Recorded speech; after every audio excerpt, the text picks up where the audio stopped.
continuer sur le thème de l'alimentation. Je crois que certains et certaines étaient déjà sur la table ronde précédente où on a parlé du contenu de nos assiettes en 2050 en découvrant des expériences surprenantes. Et bien là, on va s'intéresser à la fermentation qui est plus qu'une simple tendance puisqu'on parle même de confrérie du bocal. Alors, comment la fermentation aide à transformer notre alimentation? Pour en parler avec nous, Damien Pénaud, docteur en nutrition humaine, directeur exécutif du Grand Défi Ferment du Futur, interrogé par Anne Jeanblanc, journaliste santé au Point. Merci beaucoup. Alors, le fromage, pain, yaourt, saucisson, choucroute, vin, nous consommons effectivement régulièrement des aliments fermentés, des produits dont le nombre et la qualité devraient nettement augmenter, notamment, justement, grâce aux recherches qui sont menées dans le cadre du Grand Défi Ferment du Futur, qui est implanté ici, au cœur de l'écosystème de Paris-Saclay. Son objectif est de mieux comprendre les mécanismes de la fermentation alimentaire pour les faire évoluer en fonction des enjeux de santé, du dérèglement climatique, ou encore pour s'adapter aux attentes des consommateurs. Alors, Ferment du Futur doit aider à végétaliser notre alimentation, la rendre plus saine, plus sûre et plus durable. Alors, juste pour préciser, pour bien comprendre ce qu'est la fermentation, mesurer ses bénéfices, donc vous avez, comme vous l'avez constaté, il y a Damien Pénaud. Damien, il est ingénieur agro ParisTech de formation, il est docteur en nutrition humaine et c'est le grand chef exécutif du Grand Défi Ferment du Futur. Damien, la fermentation, c'est quoi et on l'utilise depuis combien de temps? Alors bonjour à tous, merci Anne. La fermentation, c'est la transformation de sucre par des micro-organismes. Donc ça peut être des bactéries, des levures, des champignons. Et ça produit différents types de composés, des acides, de l'alcool, dans le cadre de la fermentation alcoolique, des gaz. Et cette fermentation, l'homme l'utilise depuis la nuit des temps. On a retrouvé des traces en archéologie de produits fermentés il y a au moins 13 000 ans avant Jésus-Christ sur le pourtour méditerranéen. Et puis un peu partout dans le monde, en Mésopotamie, il y a 6 000 ans avant Jésus-Christ, des traces de vin, et puis en Chine. Donc ce qu'on sait aujourd'hui, c'est que la fermentation elle est intimement liée à l'histoire de l'humanité, à son développement, à la mise en place de l'agriculture très probablement, et qu'elle a été absolument essentielle pour permettre de conserver les aliments, notamment en prévision des mauvaises saisons où les récoltes seraient moins abondantes. Et en ce sens, ça a largement contribué au développement de l'homme. Vous avez dit que c'était pour les produits, c'était transformer des sucres. Donc il y a des produits qui ne sont pas fermentables. Alors, énormément de produits contiennent des carbohydrates, des glucides, les sucres, et par là même sont fermentables. Donc une très grande variété d'aliments consommés aujourd'hui dans notre alimentation sont effectivement fermentés. On estime qu'à l'échelle mondiale, il y a environ 5000 aliments fermentés et qu'ils représentent des parties très importantes des alimentations. Ça peut être 20%, 30%, 40%. Donc à titre d'exemple, dans nos régimes occidentaux, le pain, le vin, le fromage, la bière, les yaourts, mais aussi des produits qu'on soupçonne un petit peu moins, comme le café, le chocolat, sont également fermentés. Parce que ça, oui, c'est très intéressant. Et la fermentation, elle avait, avant de parler de vos recherches actuelles et futures, elle avait pas mal évolué sous Pasteur déjà? Voilà, donc la fermentation, c'est une grande boîte noire. Alors ça l'a été pendant des millénaires, depuis que l'homme commence à l'utiliser. Ça s'est un petit peu éclairci à travers les travaux effectivement de savants au XVIIIe et au XIXe siècle, et singulièrement de Louis Pasteur, puisqu'en fait, il a démontré, et c'était vraiment une révolution à l'époque, qu'il n'y avait pas de génération spontanée dans le cadre de la biologie, mais que les transformations de matière inorganique étaient dues à des micro-organismes. Donc il a démontré l'existence de ces micro-organismes, il a mieux compris leur fonctionnement, il a été capable aussi de développer des procédés pour mieux les maîtriser, que ce soit dans le cadre d'approches liées à l'alimentation, notamment il a beaucoup travaillé sur le vin, sur le vinaigre, sur la bière, mais aussi, on le sait, sur des notions d'aseptie, d'antiseptie en médecine. Donc c'est vraiment un tournant important dans notre compréhension des micro-organismes. Mais maintenant, ça va évoluer nettement. Comment ? Voilà, donc cette boîte noire, on continue à l'éclairer petit à petit. Et je voudrais souligner effectivement deux révolutions. Il faut vraiment employer ce mot-là qui ont été mises en œuvre au cours des dernières décennies et très récemment. La première, c'est la compréhension du génome, son séquençage. Donc aujourd'hui, on est capable effectivement de comprendre les gènes des micro-organismes, des bactéries par exemple, et en les comprenant, on est davantage capable de caractériser ces micro-organismes, leurs fonctions, leurs bénéfices ou même leurs risques éventuels pour l'homme, et donc de creuser toute cette connaissance. Donc le premier séquençage d'une bactérie, c'est 1995, et depuis, de très nombreux micro-organismes ont été séquencés. Et au-delà du génome, on peut aussi s'intéresser aux protéines qu'ils produisent ou à différents types de métabolites. L'autre révolution, elle est liée à la science des données, à l'intelligence artificielle. Là aussi, c'est quelque chose d'extrêmement révolutionnaire, hein, dans le sens où, au lieu de faire ce qu'on fait depuis des siècles en termes de microbiologie, qui est de faire pousser des micro-organismes aussi bien que possible sur des boîtes de pétri, hein, donc en laboratoire, là on va pouvoir, sur des bases de données extrêmement bien documentées, qui contiennent un grand nombre de micro-organismes très bien caractérisés, et bien d'interroger ces bases avec des outils très avancés de mathématiques pour comprendre quel type de micro-organisme pourrait répondre à des besoins en alimentation, en santé, en agriculture ou dans plein d'autres domaines de développement. Qu'est-ce qu'il y a par exemple comme nouveaux micro-organismes que vous allez commencer à utiliser ou vous utilisez déjà un petit peu, qui changent la donne d'aujourd'hui ? Alors, donc pour insister sur ce point, effectivement, avec les méthodes classiques, on est capable de faire pousser et donc de comprendre moins d'1% des micro-organismes présents dans notre environnement. Moins d'1%. Moins d'1%. Donc là, on a vraiment une révolution liée à la fois aux techniques génomiques, mais aussi, bien sûr, à l'intelligence artificielle. Et donc, on va pouvoir travailler. Alors, il y a plusieurs façons de répondre à la question. La première, c'est qu'il y a tout un champ qui s'ouvre sur la meilleure compréhension des bactéries qui vivent dans notre intestin, hein, donc les bactéries du microbiote, les micro-organismes du microbiote, qui sont très difficiles à faire pousser, notamment parce qu'elles sont très sensibles à l'oxygène. Oui. Et donc, ces bactéries qu'on appelle commensales, hein, c'est leur petit nom, eh bien, on commence à mieux... symbiose avec nous, c'est pour ça, oui. On commence à les comprendre, on commence à être capable de les produire, de les caractériser. Et pour la première fois en 2022 à l'échelle européenne, une bactérie commensale a été mise sur le marché sous la forme de complément alimentaire. Hein. C'est une bactérie qui s'appelle Akkermansia et qui permet effectivement un certain nombre de bénéfices santé, notamment sur la protection de la barrière intestinale. Donc on est dans une nouvelle ère, on va pouvoir explorer cette immense biodiversité qu'on a à peine effleurée depuis des siècles.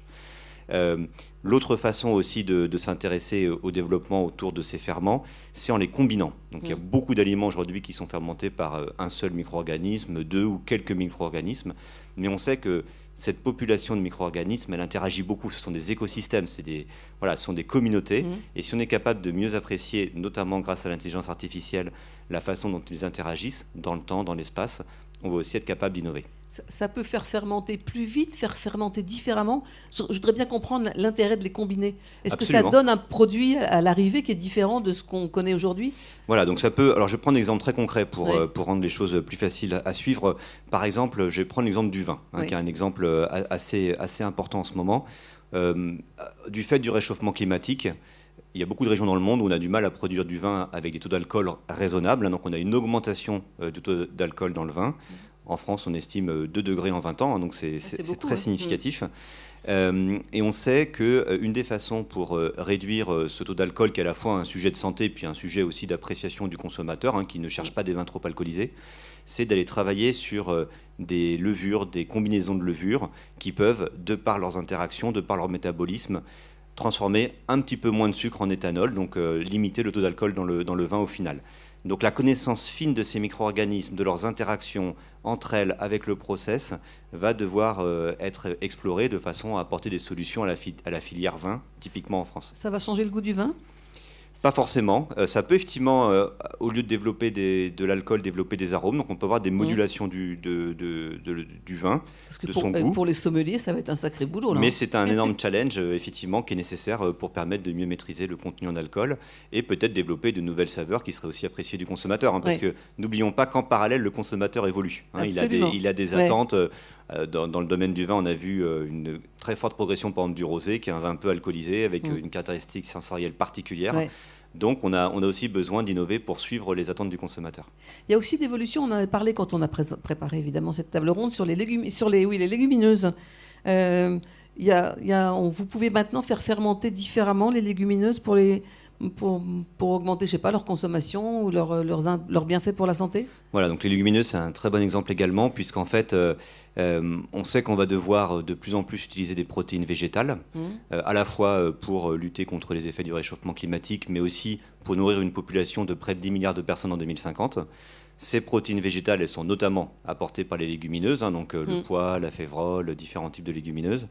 Or, les produits qu'on développe aujourd'hui à partir de légumineuses présente un goût qui est très prononcé, qui est potentiellement assez amer, assez astringent, qui ne plaît pas grosso modo aux gens. Et donc on sait que la fermentation peut être un levier pour améliorer le goût des produits, mais encore faut-il trouver les bons micro-organismes, les bonnes combinaisons avec les bons procédés. Et ça, c'est une science extrêmement complexe, hein. C'est de la mécanique de précision. Et il y a un gros travail à faire pour cribler les micro-organismes, c'est-à-dire tester plein de micro-organismes pour comprendre ce qui fonctionnerait le mieux. C'est souvent des combinaisons qui sont nécessaires parce que ce sont des réactions en chaîne, hein, quelque part, de production d'arômes, par exemple. Et là aussi, hein, l'intelligence artificielle peut aider à défricher le sujet par ordinateur avant de passer à la paillasse et de tester dans la vraie vie. Parce qu'autrement, il y en a pour des siècles. Voilà, la diversité est telle, quand on multiplie le nombre de micro-organismes par le nombre de matières premières agricoles, par le nombre de procédés, qu'évidemment, on a tout intérêt à essayer d'accélérer la recherche à travers le recours à la science des données. Alors, il y a un exemple que vous avez commencé à citer tout à l'heure, et puis je vous ai interrompu parce que je vous ai posé une autre question, qui est assez mal connue. Enfin, moi, je ne savais pas que le café faisait partie des aliments fermentés. Racontez-nous. Voilà, donc on a dit, hein, que l'homme utilisait la fermentation depuis très longtemps pour des raisons de conservation, mais il y a aussi une raison très importante, et je le disais sur les légumineuses, d'utiliser la fermentation, c'est pour développer les arômes. Et effectivement, dans le cas du café, c'est extrêmement important. On l'ignore souvent en effet, mais lorsque la baie de café est récoltée, elle est ensuite mise généralement au soleil, à même le sol à fermenter, hein, il y a différents types de procédés, mais c'est le procédé classique. Et en fait, ces baies de café, elles vont être colonisées par les micro-organismes de l'environnement.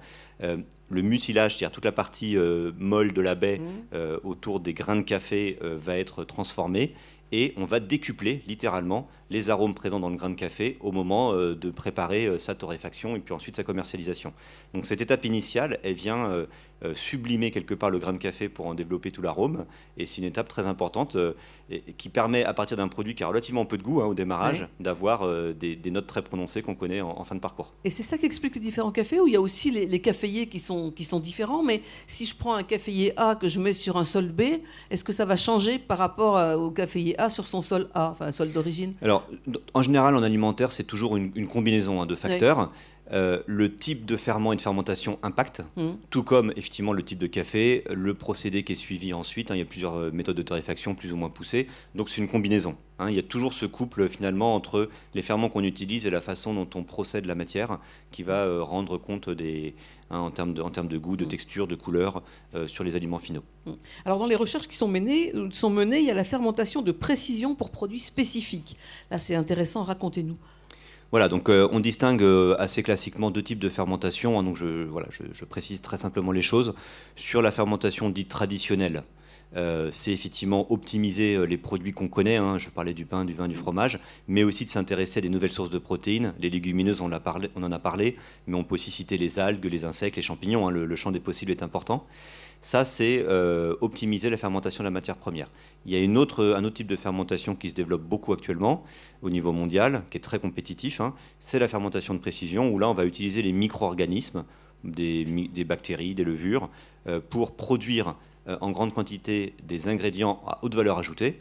Donc ça peut être des protéines, mais ça peut être d'autres types de molécules qui vont ensuite être utilisées dans les circuits de production alimentaire pour venir en complément des filières traditionnelles. Donc ça, c'est en alimentation, parce qu'il y a aussi... En alimentation, pour l'instant, ça permet de produire quoi, par exemple ? C'est le démarrage en alimentation, donc avec des réglementations qui sont assez hétérogènes encore aujourd'hui dans différentes régions du monde. Donc c'est déjà sur le marché aux États-Unis, en Asie, mais pas encore en Europe. Avec quels produits sur le marché vous êtes Alors des produits qui contiennent par exemple des protéines laitières faits par ce type de fermentation de précision.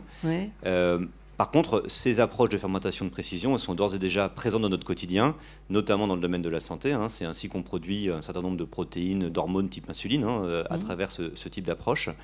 Et elles sont aussi explorées dans d'autres secteurs économiques comme l'énergie, comme la cosmétique, etc. Donc c'est vraiment un enjeu très important autour de la bioéconomie finalement qui est soutenue par la fermentation de précision. Et là c'est de la production industrielle, j'imagine, dans des fermenteurs. Ou fermenteurs, on dit oui, c'est ça, des fermenteurs.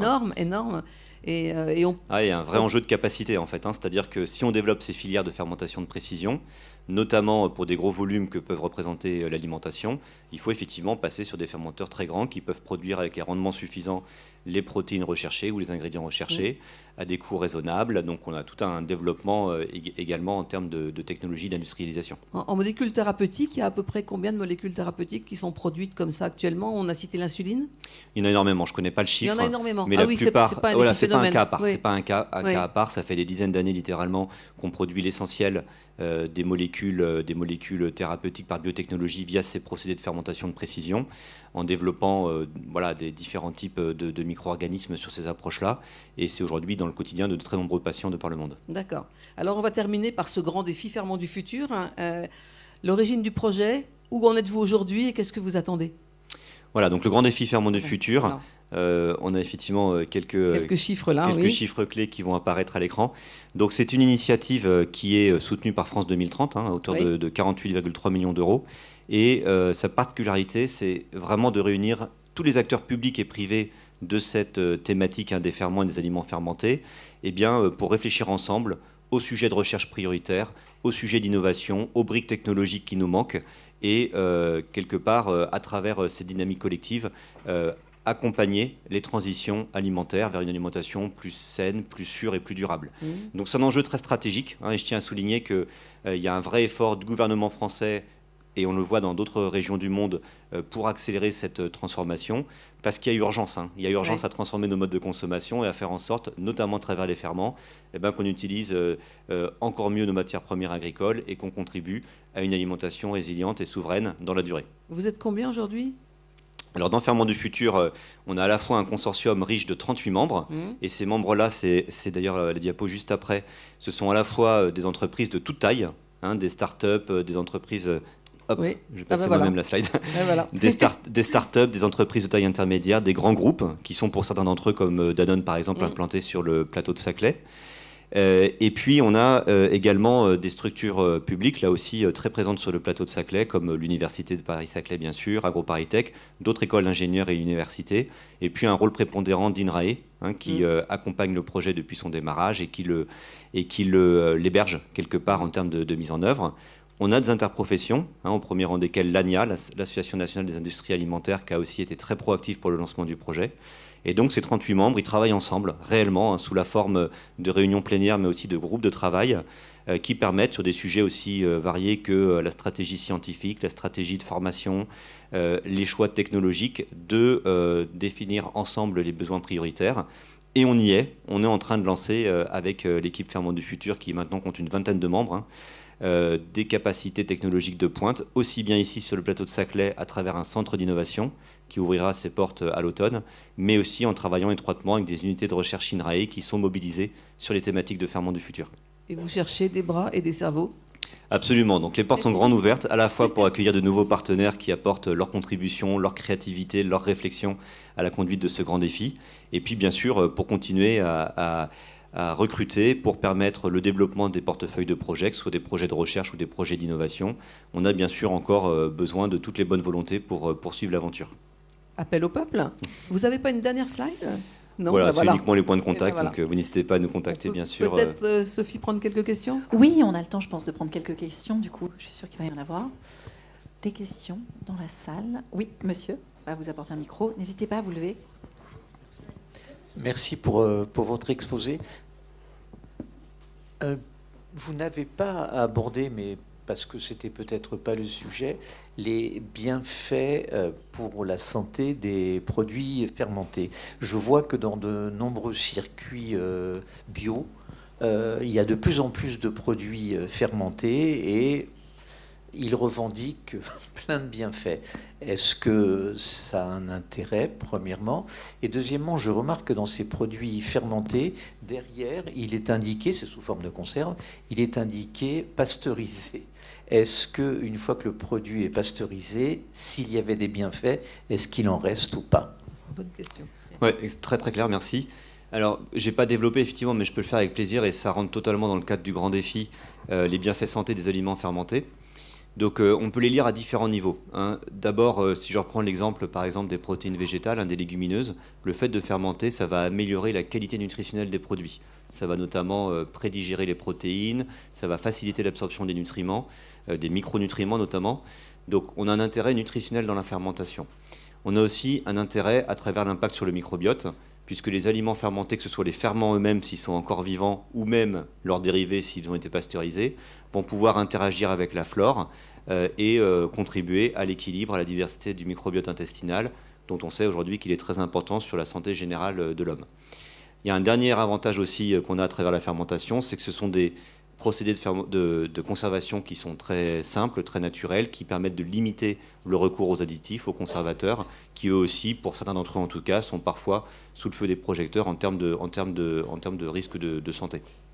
Donc au global, on peut dire que oui, les aliments fermentés apportent un certain nombre de bénéfices sur la santé. Ça ne veut pas dire que c'est toujours le cas et que c'est parfait, hein. Il y a vraiment des analyses bénéfices-risques à faire au cas par cas. Il faut s'appuyer sur la science pour continuer à creuser la relation entre les aliments fermentés et la santé, mais c'est très prometteur pour toutes les raisons que j'évoquais. Damien, en une phrase, fermentation et pasteurisation. Juste voilà, donc sur la pasteurisation, je répondais un petit peu. En fait, certains bénéfices santé sont liés au fait que les ferments soient vivants. Hein, donc c'est le cas dans un grand nombre de produits. C'est le cas des probiotiques qui atteignent le microbiote intestinal, qui interagissent directement au sein de la flore pour apporter des bénéfices démontrés. Mais il y a aussi les résidus des ferments après pasteurisation, qui peuvent aussi avoir des effets en allant stimuler des micro-organismes ou des systèmes immunitaires au niveau intestinal. Donc tout ne tient pas au fait que le ferment soit vivant.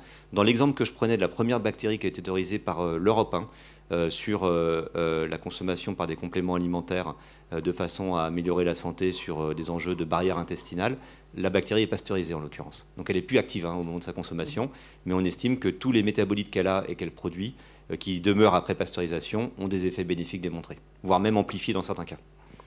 On va passer à une autre question aussi.